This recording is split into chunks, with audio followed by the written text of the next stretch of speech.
Hello everyone again. My name is Mehmet and I am the salesman of the night. Not the only one I guess, but the salesman of the night.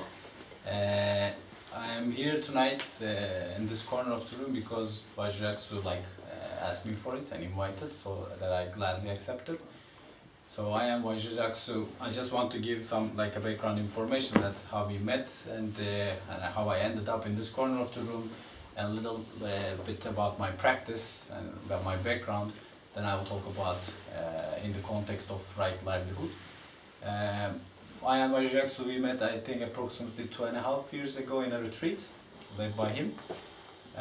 Since then, we had a couple of occasions that we have a chance to share, chat about Buddhism, practice, and also I had a chance to share my experiences, both in experiences around my practice on meditation and mindfulness, both in daily and work life.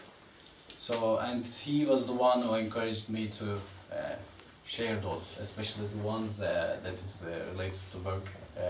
So that's why I am here tonight. A little bit about me. I am 33, nearly 34, I can say. Half of my years, 17 years, it was spent in Ankara. I was born and raised there as a very happy kid by a very loving family. And I was an extrovert kid. I always like to socialize whenever I can find the time. And very having very bad relation. I was very good at distracting myself, never good at reflection till my 30s. And then after Ankara, I just moved to Istanbul for university study, and then as an engineer I finished it and I joined the army for a military service. That 1 year period of military service, it was tough for me. I was selected for the special forces. I had no clue about the guns and etc. But I used any firing stuff that you can imagine. So then I completed my military service in the northern Iraq border. So it was a tough 1 year for me, but it was very teaching. And then after finishing this military service, I moved back to Istanbul. I took a job, and I still work in the same company, but I just shift to sales, which I entered as an engineer. Then, how I met with meditation, I just want to give a quick background about that. So it was 2016, I was, as all we do, I was suffering from, but it was specific for me as a depression. So it was a depressed times, and I was having some problems with anxiety as well. So this was not the first time it bugged me. So when I was 11, I remember 6 months time. But actually I say I remember, but I know it, but I don't remember the details very much. I know from my family that I have a 5-6 months depression time. So, and then a couple of times, I think 3 more times it hit me in several years till my 30.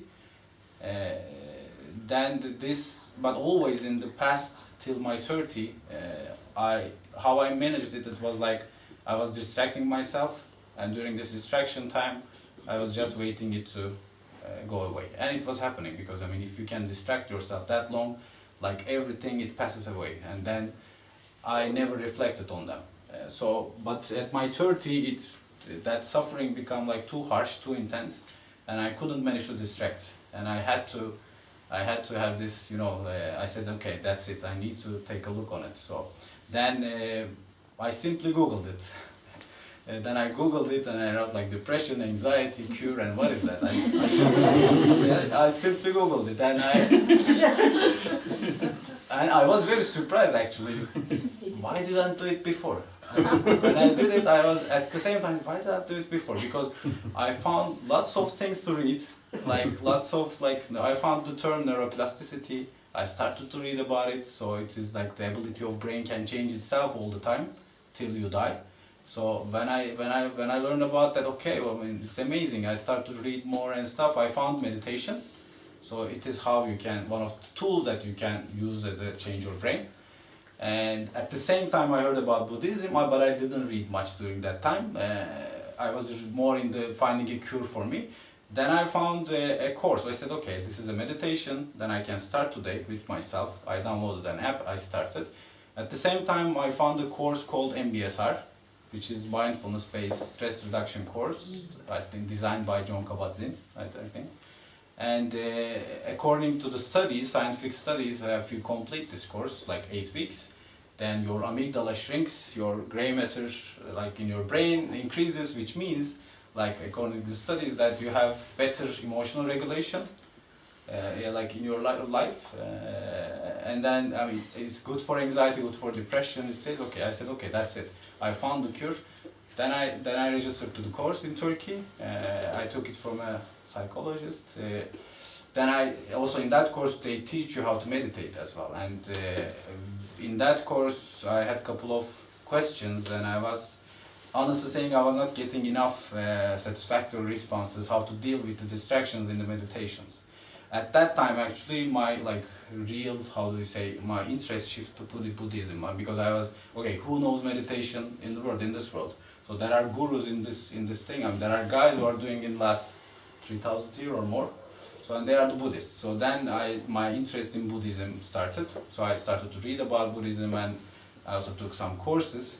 And I was really deeply, how do you say, touched by Buddhist philosophy. I was really affected. Especially the definitions about self, interconnectedness, about the nature of reality as impermanence, and all these things surrounded by the one thing, which is love and compassion. All these definitions in Buddhism and all these, how do you say, you can say concepts, it really resonated the way that I see the world. So I said I was really getting interested in the experience of Buddha more and more, and I kept reading. I am still doing it, so I cannot say that I am really, how do you say, well competent enough to talk about the concepts about Buddhism. But I will share my experience today about under the context of right livelihood, because why did I ask you for it, and I will share my personal, how do you say, positive things that I see in my work life which is improving or developing. Yeah, so it comes to work, so I am working last 9 years as a sales guy in a corporate company. It's a telecommunication company. It's a European company which gives lots of value to human time, which is very precious for me. So they really matter, the work-life balance, and which I love about this company. They really care about sustainability and the greenness of their product, which I again like as much as they can. And the values of the company is also aligned in terms of the relationship of the people in the company. They are a diverse company, they care all kind of people. So these are the things that I like about my work life. And my job as a sales guy, I said 9 years. I can see, in my head, I can divide it like this. 3 years I was a junior, then 3 years I learned how to do it. 3 years I actually, after the second 3 years, I actually practiced what I learned. Then I become a senior on it. And the last 3 years, I can say that it's actually it's the same time period that my practice started as well. In that last 3 years, I put my flavor on it, and I it's a more unique sales experience for me as well. So in last 3 years is exactly the time period that I also started meditation and also learned about Buddhism, because it changed my philosophy and approach to life to think about the stuff. So it was important, the both philosophy side and also the practice. So the both of them very important. And then yeah, I mean, when it comes to sales, actually my life consists of lots of travel, because my customers are abroad, so I need to travel every second week. I daily interact with customers via phone or email or mostly talking, and I can say that 50-60% is conflict management. We talk about problems. Usually I just interfere the process when there's a conflict. So I mean, you need to be patient, calm, and a good listener as well. So in that sense, my practice helped me a lot. So I can say that the major thing, not only work life, but my personal life, it was being a good listener. So I really I can feel it from the eyes of the other people. and I took it as a, like also feedback as from my friends as well, that you become a calmer person. I can also feel that, and you also get it. If a person listens you well, you understand it. You cannot explain, but you understand from the reactions, from the responses that you get. I also felt that I can really listen people like much better, because I was feeling calm and I was fully focused. So this was what I can do, the biggest benefit in my biggest benefit that I get in my both daily and work life. As a sales guy, it's very precious, because if you can build this bond with your customer, especially if you can feel that you are really listening to them, this is the most, how do you say, one of the most precious things that you can get as a bond customer relationship in the, I can say. Yeah, I became calmer, more patient and more tolerant person. I have a funny story in here. So I work with Ukrainian, Russian and Swedish colleagues mostly. And you know, since I'm a sales guy, I prepare offers, contracts, and I present it in order to have approvals. We have these conference calls, and usually Turkish people from that side of the world, they are known with high tempers, you know. So if they are criticized, they don't get it smoothly. So as I being the only Turkish in that group, so I was in a meeting and I was presenting, and there was a Russian guy who is the approver, and he needs to ask questions, and he was asking in a very aggressive way. Like it was third question, fourth question, fifth question. He was trying to get on, pick up on me, and then I was very calm. And after the meeting, one of my friends, he was in the call. He came to me and he asked, "What are you using, man? I mean, something. Is it something that is like a pill? Or is it? How are you doing? You're a Turkish man, and how are you doing?" So, and it was. Then we went out to dinner with him, and then I explained and everything, that how I practice as well, and meditation and stuff. So because he was interested, now I'm very happy that he is doing it. 5 minutes a day, yeah, he's doing it right now. So yeah, this was the second call, being a calmer, patient, and more tolerant to people, and everyone sees that. So I'm sure of that, and it really enhance all of the relations.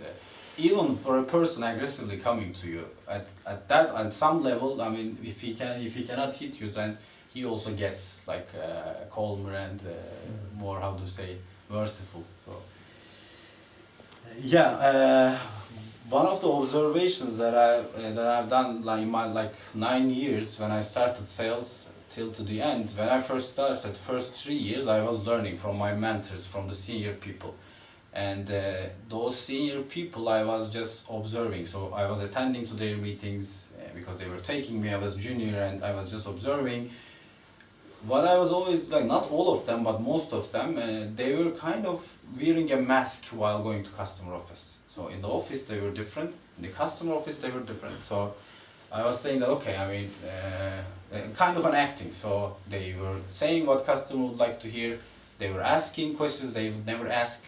And then just to make the mood and stuff, I must say, okay, then this should be the part of the job. Then I learned in that way as well. Then I did the same stuff, years and years, maybe 3 years, 4 years, 50 years. So and then when I started to practice, in one day I just had this realization. I remember, and I was always having this very, how do you say, stressful feeling after all customer meetings, and all of them, even small one, short one. Kind of I was burning and I was very tense. In one day I was just sitting in the office. I had 20 minutes customer meeting, 20 minutes. I need to go to customer office. Then I will get out, and it was completely not a tense meeting. I will just present something and come back, not ask anything. I was sitting in the office, fully energized, and I went to customer office, and then I went out. And I was feeling that I played a 1-hour football game, or I was extremely tired and extremely burning and tired. Now, I mean, after some reflection on it, and I realized that this is about acting. So, I mean, if you go there, if you just do what if you condition if you think about it, if you condition the stuff, then it is very tiring thing. Then it's very tiring. I realized today, because I do it less, I can say. It's not too perfect, but Now I feel much energized after the customer meeting as well. So it involves like kind of small talks. I mean, you know, if you're a salesperson, they believe that you need to talk all the time, you need to keep customer like mood up all the time, you need to do small talks, you need to ask questions that you don't intend to. It's not the case actually, so you don't have to do this. And when I stopped doing this, I realized something that I led, for example, to have weird silences with customers. Like you know, you don't wanna create that even with your friend. So sometimes 10 seconds you don't like silences with customers. And salespeople never want to do that because weird silences, you never know what will come out of it. So it creates tension in all of the people, kind of a bad tension. So I let it go, and then I just added a frank smile after because there's a frank, and then it's kind of created a humane bond, you know, in between. Then this was really, I saw that it is more valuable. Maybe the other customer will think that what kind of a sales guy is this? I've never seen that, but then I mean I didn't care that. But then it brought me a more valuable stuff that it's like a human. Okay, this is kind of a guy who cannot manage. Maybe they think like that. Maybe, but we had a more humane and close relationship, and it was more valuable in time. So so it's a little bit after the practices. And this my mindset changed. I was more okay with the vulnerability, being vulnerable. So it was the main thing for me. So I was okay with weird silences. I was okay with judgments. So in the past I was not like that. I mean, I didn't like to be judged. I mean, even the eyes and the things. I mean, I don't like to be take looks with the judge looks and stuff. Nowadays I don't care very much. So it is really helping. So this is really helping. Yeah, and they say that the sales, just a quick one, they say, in order to be a salesperson, you need to know how to lie, you need to know how to hide the things and just talk the things that you don't believe. I heard these. I'm saying that because I heard these, but I didn't do those. I mean, I didn't need these because maybe I'm working in a technical company who sells technical stuff. We are talking about facts and engineering stuff mostly, and I would say the sales people are the optimists. If you are talking about a product which is like a glass half filled, you'll never be able to make a salesperson to talk about the empty part. Never. I mean, the salesperson is the guy who can always focus on the half filled part. This is if you are naturally optimist, then I can say that you can become a naturally good, better salesperson because it helped me a lot. With this practice, I become more positive. I become more gratitude for the even small things in my life. So it helped me in any way. I was becoming naturally optimist about everything. So when I'm talking about my product as well, even I get a lot of criticism, I find a way to turn it back and show it should be something good in it. So it's also helped me in that way in my daily life as well. I would like to mention one challenges I still have today. And it is with all these practices, I especially, Jacques also knows that I try to focus more and more on the compassion part of my practice as well, which I feel that I have a lot to go there. And I try to be a kinder person. I've push myself, force myself, even in the work as well. As a salesperson in my company, they need to lead the virtual teams. We are usually leading the virtual teams, and you need to coordinate people.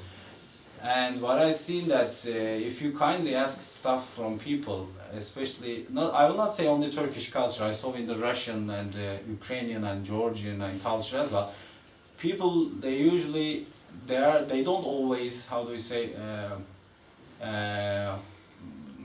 I will not say obey, but they don't always follow the things that if you kindly ask. This is what I see. If you say it in a more authoritarian way and stuff, I saw that it still works quicker. It still works better, but I still resist to that, and because I put my personal and spiritual development still on top of the work performance and stuff. I still persist to like kindly ask stuff from the people, and I expect if someday if I can be like if I can keep up to be successful in this, just to be an example and like a kind salesperson, and then just expect people that to believe that it is maybe possible. Yeah. Yeah, that's it.